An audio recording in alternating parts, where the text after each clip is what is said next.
Eclesiastés capítulo 3, vamos a leer de versículo 1 al 15. Allí vamos a considerar este texto para la exposición. Sígame con su vista. La palabra del Señor dice así: todo tiene su tiempo, y todo lo que se quiere debajo del cielo tiene su hora.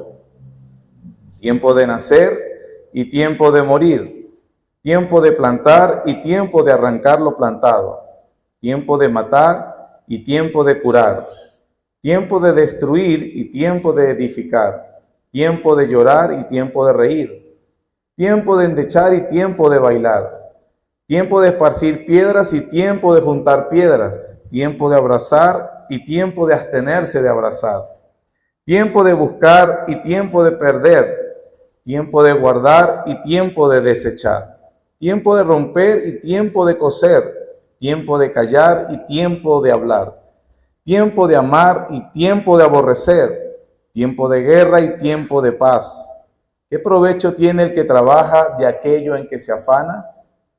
Yo he visto el trabajo que Dios ha dado a todos los hijos de los hombres para que se ocupen en él. Todo lo hizo hermoso en su tiempo y ha puesto eternidad en el corazón de ellos, sin que alcance el hombre a entender la obra que ha hecho Dios desde el principio hasta el fin. Yo he conocido que no hay para ellos cosa mejor que alegrarse y hacer bien en su vida, y también que es don de Dios que todo hombre coma y beba y goce el bien de toda su labor. He entendido que todo lo que Dios hace será perpetuo, sobre aquello no se añadirá, ni de ello se disminuirá. Y lo hace Dios, para que delante de él teman los hombres. Aquello que fue ya es, y lo que ha de ser fue ya. Y Dios restaura lo que pasó. Soberano Señor, gracias por tu bondad y misericordia, de que podemos estar esta tarde reunidos en busca de tu sabiduría, Señor. Padre, reconozco mis limitaciones para al momento de abordar las complejidades del libro de Eclesiastés. Sin embargo, Señor, eso no se debe a alguna deficiencia en tu palabra o en tu comunicación. Se debe más bien a mi lejanía, Señor. Pero aquí estamos humildemente pidiéndote que abras nuestros ojos y miraremos las maravillas de tu ley. Ayúdanos, Señor, por favor, a percibir la verdad fundamental de este pasaje, que seas glorificado. Te lo pedimos, Señor, en el nombre de Jesús. Amén. En una de las asignaciones escolares de mis hijos, tuvieron que investigar sobre el arte, la historia del arte. Entre las cosas que aprendieron fue sobre el impresionismo. ¿Qué es el impresionismo? Es un movimiento artístico que nació a mitad del siglo XIX en Francia. Su principal autor fue Claude Monet. La técnica del impresionismo constituía la ruptura con los estándares académicos. Los artistas se desprendieron de la simetría y de los conceptos geométricos y comenzaron a plasmar lo que ellos percibían del ambiente. Algunos dicen que la técnica del impresionismo consiste en pintar con manchas. Que a primera impresión, por eso es impresionismo, son manchas o trazos bruscos con el pincel, como si no tuvieran sentido. Como que ¿por qué se está haciendo esto? Como si no hubiese propósito en el artista a la hora de pintar. Sin embargo, la particularidad de las obras y de ese movimiento es que la persona lo que tiene es que alejarse del lienzo, tener una mejor perspectiva del cuadro completo y en ese momento apreciará la obra de arte. Dicen que a partir del impresionismo o postimpresionista surgió Van Gogh y es conocido como probablemente uno de los artistas más famosos del mundo, superado nada más por Leonardo da Vinci. ¿Por qué le cuento todo eso? No porque le quiero dar una inducción al arte. Yo no sé más del arte. Eso fue lo que pude leer en ese momento. Así que si quieres saber más, no me pregunte a mí. Tendrá que buscar un experto. Lo que quiero decir es que con el punto del impresionismo, creo que en la experiencia humana de lo que entendí, que todo se trata de perspectiva, alejarse del lienzo para ver mejor y no ver manchas ni pinceladas sin sentido, y en ese momento se va a apreciar la obra de arte. Creo que eso nos va a ayudar o nos ilustra para entender lo que acabamos de leer con Eclesiastés capítulo 3 acerca del tiempo. Lo que acabamos de leer es una reflexión del predicador acerca del tiempo. Hemos visto que él está tratando de encontrar significado a muchas cosas, topándose con muchas frustraciones. Vimos que se frustraba por el trabajo, por la muerte, por la vida, por las cosas que para él no tenían sentido debajo del sol o en este siglo o en este mundo caído en pecado. En cuanto al tiempo, ¿qué se puede decir del tiempo? Definitivamente es un concepto fascinante, un concepto que ha llamado la atención a diferentes personalidades y en todas las épocas. Nosotros somos conscientes de la dimensión del tiempo, medimos las cosas a través del tiempo. Si yo le digo, ayer fui a echar gasolina y duré 5 minutos, usted dirá, wow, mano, qué afortunado, ¿verdad? Pero si le digo, me cortaron la luz ayer, no por 4 horas, sino por 6, y usted va a decir, pobrecito, lo castigaron otra vez.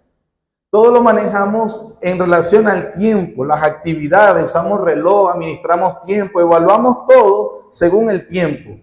Pero cuando realmente si nos sentamos, y no es como a filosofar, como que qué dice el tiempo, sino que si nos pensamos o sentamos a pensar acerca del tiempo y de esta dimensión, nos quedamos desconcertados como la mayoría de los filósofos y pensadores. No sabemos qué decir acerca del tiempo. Un cosmólogo, Sam Carroll, físico y cosmólogo, trató de describirlo. Y en una entrevista dijo lo siguiente: simplemente entiendo que entiendo que el pasado es diferente al futuro. Recordamos el pasado, pero no recordamos el futuro, por supuesto.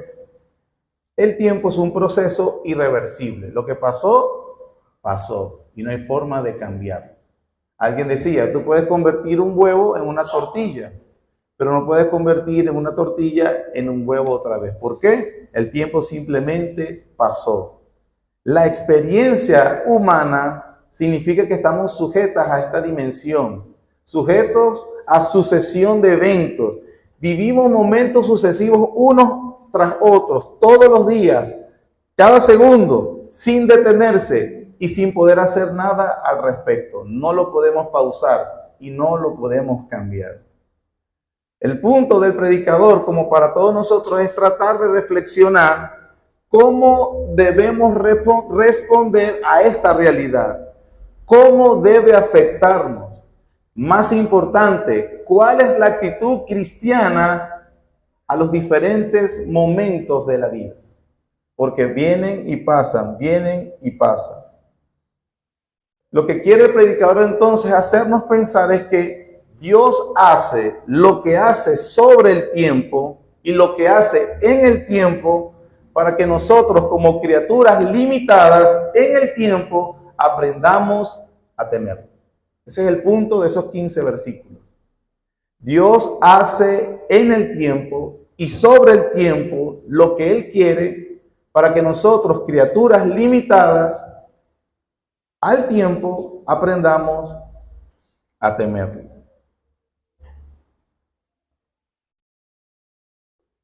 Dos cosas vamos a ver, o se puede dividir este pasaje. Primero, la observación del predicador con respecto a lo que estamos hablando, el tiempo.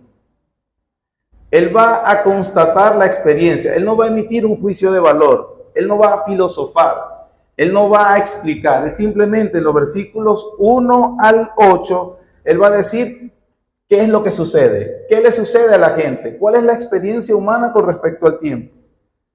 Las reflexiones las va a dar en la segunda parte, versículos 10 al 15.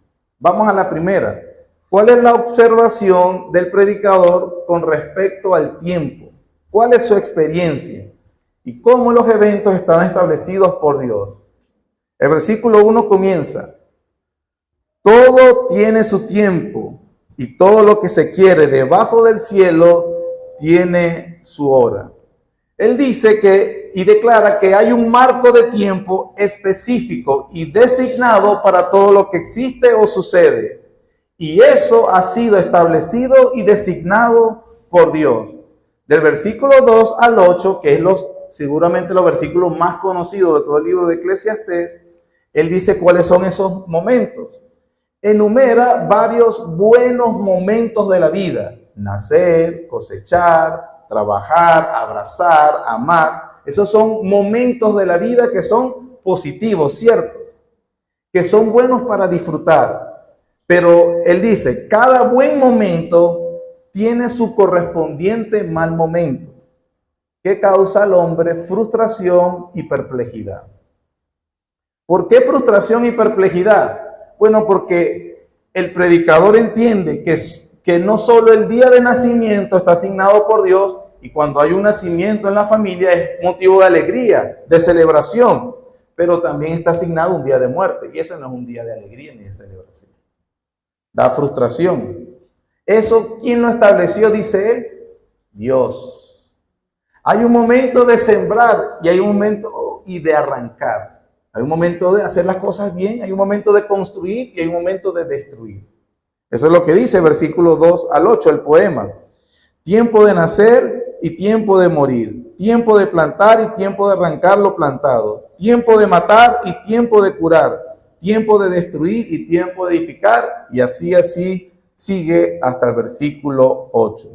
El predicador entonces habla de cosas físicas, cosas agrícolas, cosas emocionales, cada cosa en la experiencia humana, cualquier cosa, evento que sucede desde el nacimiento hasta la muerte y todo lo que pasa dentro de esas dos cosas, todo, dice el predicador, está establecido por Dios. Todo lo que sucede dentro del día de nacimiento al día de la muerte, todo, tanto las risas y alegrías como las tristezas y las muertes. Y él dice, todo lo estableció Dios y no hay nada que se pueda hacer para cambiar eso. Esos eventos de la vida, alegres o tristes, están determinados.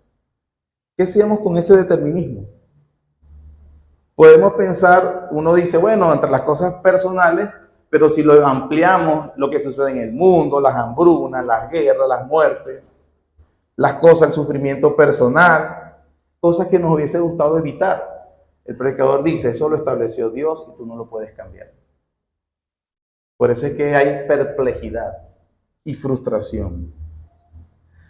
El predicador no intenta ni vindicar a Dios ni tampoco culparlo con respecto al mal. Él solo está diciendo que en últimas todas las cosas se someten a su autoridad y su soberanía. Nada se escapa de su control, desde el nacimiento a la muerte y todo lo intermedio que ocurre allí. Desde el amor al odio y todo lo intermedio que ocurre allí. Desde la paz a la guerra y todo lo intermedio que sucede allí. Todo eso, dice el predicador, fue establecido por Dios. Es por eso que él dice, ¿para qué afanarse tanto si todo está determinado? O uno puede pensar, mejor dicho, ¿para qué afanarse tanto si igual yo no controlo nada? La tentación entonces al respecto de esas cosas es decir, todo es un determinismo fijo. No hay que afanarse para cambiar nada, nada importa, igualmente todo va a pasar. No tengo control de nada, mejor me entrego y pase lo que pase y ya. Eso es lo que está diciendo que el predicador con respecto a la experiencia del hombre en la vida. Él ve que a todo el mundo le pasa lo mismo y eso está fijado por Dios. Esa es la experiencia. Él está tratando de buscar seguridad, permanencia, significado fuera de Dios. Y al mismo tiempo experimenta su propia impotencia. Lo que lo lleva a preguntarse el versículo 9. ¿Qué provecho tiene el que trabaja de aquello en que se afana?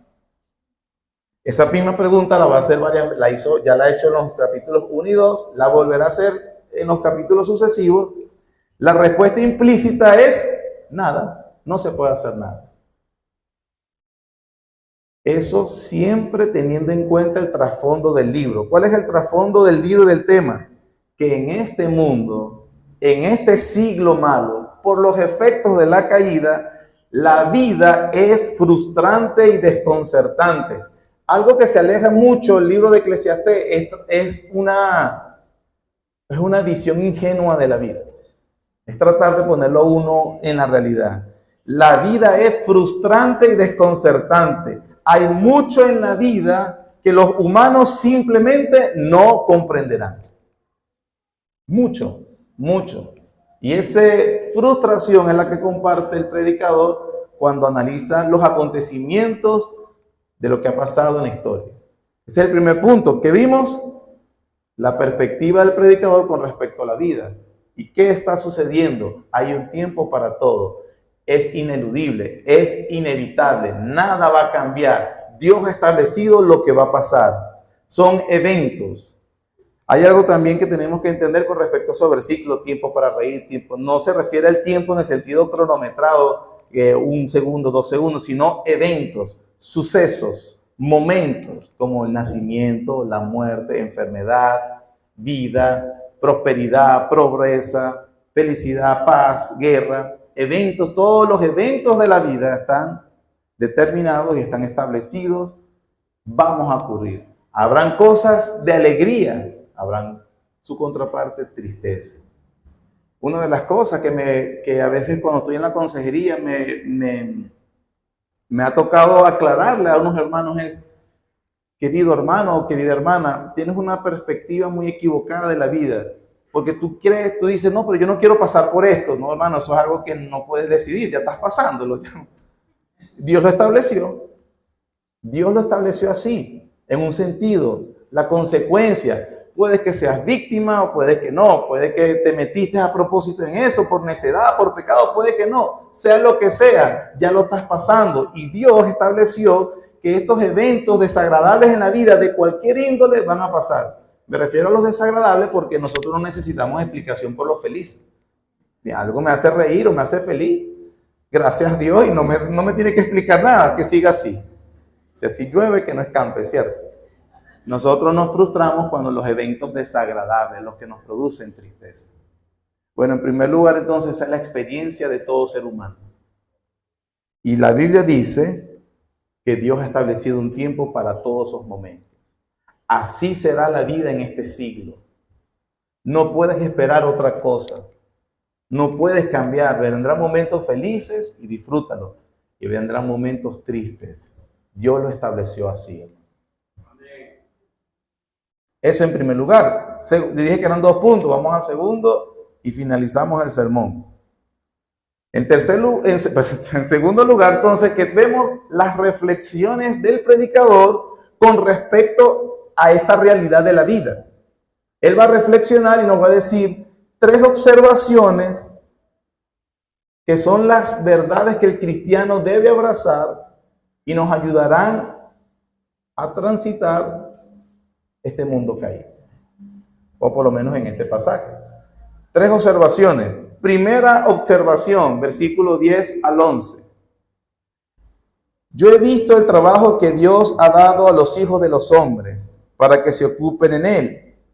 Todo lo hizo hermoso en su tiempo y ha puesto eternidad en el corazón de ellos, sin que alcance el hombre a entender la obra que ha hecho Dios desde el principio hasta el fin. La primera observación que el predicador hace es que Dios, si ciertamente nos creó atados al tiempo y sujetos a todos estos eventos, Dios nos creó con el deseo de comprender las cosas. Hay un deseo en el corazón humano de realmente comprender por todo lo que pasa. Desde el versículo 10, el predicador nos lleva al Edén, en el principio donde el Creador estableció todo. Lo creó con un propósito. Y Dios nos creó a nosotros atados a ese tiempo, atados y ocupados en una serie de eventos fijos que serán la experiencia de la vida. En eso consiste la vida humana. Ese es el material de la vida humana, evento tras evento. Dios no deja nada al azar. Está en su soberana mano, guiando todo. Él está sobre todas las cosas, pero Dios es libre, fuera del tiempo, y ha organizado todo de acuerdo a lo que Él dice que es adecuado y hermoso. Versículo 11. Todo lo hizo hermoso. Ese su, pudiera, si usted quiere ponerlo en mayúscula, porque se refiere al tiempo de Dios. Pero realmente no es el tiempo de Dios, porque Dios no está sujeto al tiempo. Dios es atemporal. Él está en la eternidad. ¿Me explico eso? Por lo tanto, aunque todo soberanamente ha sido establecido y toda la mano providencial de Dios, Él está guiando todo, Él dice, en ese deseo de comprender las cosas entiende algo. Dios, que es eterno y fuera del tiempo, no sujeto como nosotros, en un sentido, recuerden la ilustración del principio, nosotros cerca del lienzo vemos manchas y trazos sin sentido, pero Él está en la perspectiva correcta, ve el cuadro y dice, el mismo autor es hermoso y adecuado, porque la palabra hermoso significa adecuado.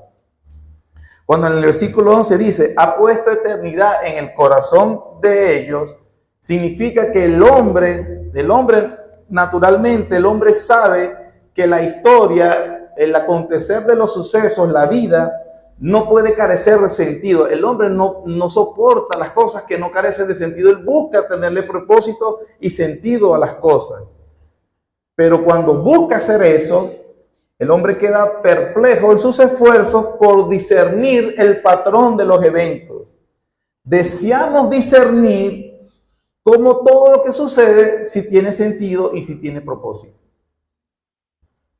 Es un deseo que Dios puso en los hombres. Un ejemplo que escuché que me parece muy bueno acerca de esto es, imaginemos un estanque. Imaginemos que lanza una piedra en el estanque con agua. El efecto cuando entra en el agua es que él entra y hay una onda expansiva, ¿cierto? Si yo le dijera, hermano, siga la onda, probablemente usted dirá, bueno, no es difícil, sigue la onda y sigue la onda que recorre. Esa onda, esa acción de la piedra entrar en el agua son las acciones humanas y sus acciones con sus repercusiones. Yo le digo, siga la onda de esta piedra. Usted dirá, bueno, es sencillo seguirla. Pero si le agarro dos piedras y digo, hermano, siga la onda de las dos piedras y vea dónde se intersectan y los efectos que tiene. Usted todavía diría, bueno, no es tan difícil, más complejo, pero no tan difícil. Dos piedras, dos acciones humanas. Pero ahora agarremos 6 millones de piedras, tírelas en el estanque y sígale el efecto expansivo de cada acción, su relación con las otras acciones y los efectos que esta causa. ¿Qué me diría usted? ¿Fácil de hacerlo? Imposible. Bueno, ese es el sinsentido de la vida. Una maraña de eventos que en nuestra capacidad no podemos comprender todo ese alcance de las cosas que hace. Sin embargo, Dios sí sabe. Entonces, ¿cuál es la primera observación sabia que podemos adquirir con respecto a los eventos de la vida? Y eso se analiza los suyos propios.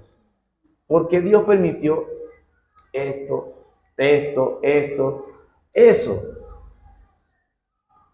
Usted está limitado para conocerlo, porque está cerca del lienzo. Usted ve una mancha sin propósito o una pincelada trazada bruscamente. Lo que nos dice la primera observación es, Dios tiene la perspectiva del cuadro completo. Entendamos primero nuestra limitación. ¿Sí? Segunda observación, versículos 12 al 13.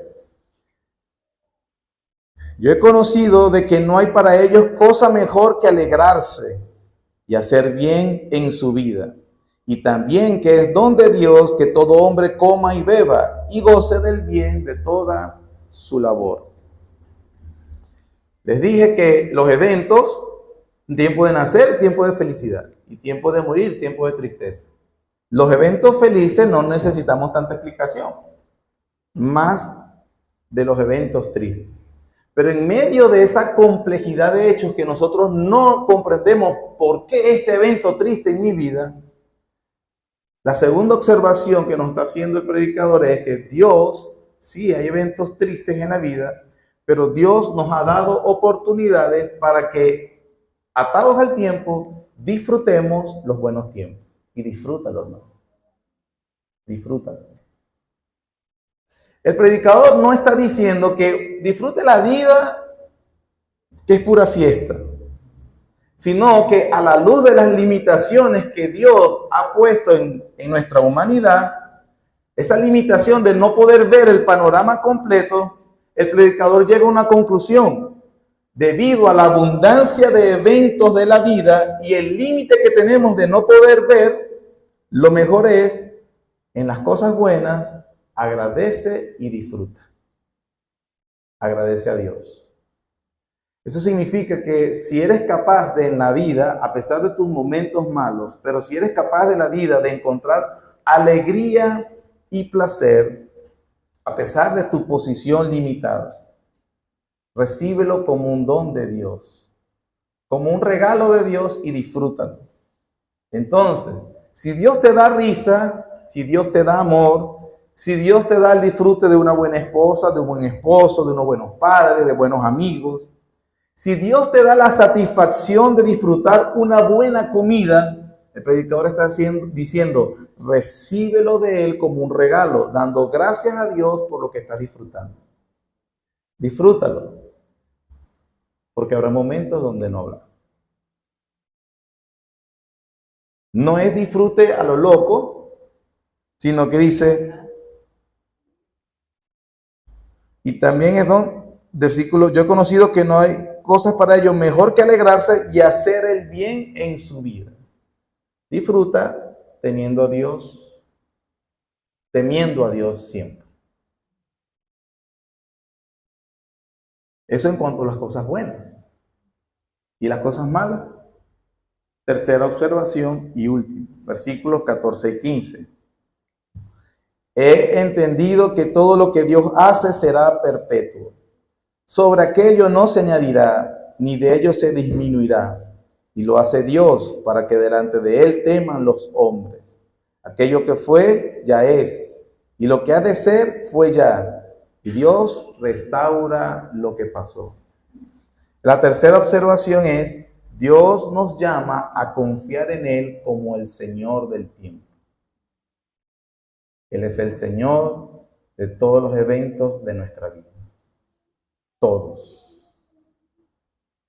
Significa, hermanos, que las acciones de Dios en el tiempo o en nuestro tiempo están en la categoría de eternidad. Perspectiva. ¿Se recuerda? Tú y yo cerca del lienzo. Él está en perspectiva. Lo que Dios hace en el tiempo tiene como telón de fondo el lienzo de la eternidad. Él sí ve la imagen completa, de principio a fin, porque Él no está atado al tiempo, Él es eterno. Usa cada trazo o cada pincelada en el lienzo, incluso las pinceladas que para ti y para mí no tienen sentido ni propósito, para sus buenos propósitos. ¿Ha visto usted una pincelada en su vida que no tiene sentido, hermano? Usted está pegado al lienzo, porque está atado al tiempo. Él lo ve de afuera. Ve manchas que no tienen propósito. Puede recordar ese quebrantamiento, ese desastre, esa etapa mala en la vida, esas lágrimas. Puede usted decir, eso no tenía ningún sentido para mí. Y no lo tiene todavía Dios. Bueno, la tercera observación del predicador es, Dios no desperdicia nada. Él ve el panorama completo. Por eso dice, he entendido que todo lo que Dios hace será perpetuo, no va a cambiar. Sobre aquello no se añadirá ni de ello se disminuirá, y lo hace Dios para que delante de Él teman los hombres. Aquello que fue ya es, como diciendo, no vas a cambiar el pasado. Y lo que ha de ser fue ya. Dios sabe cuál es el efecto que tendrá. Y las lágrimas en medio, Dios restaura lo que pasó. No nos dice que en esta vida, Pero por lo menos sabemos en Apocalipsis dice, enjugará Dios toda lágrima de ellos. Nuestra vida, hermanos, y todo tiene un propósito en las manos del Señor.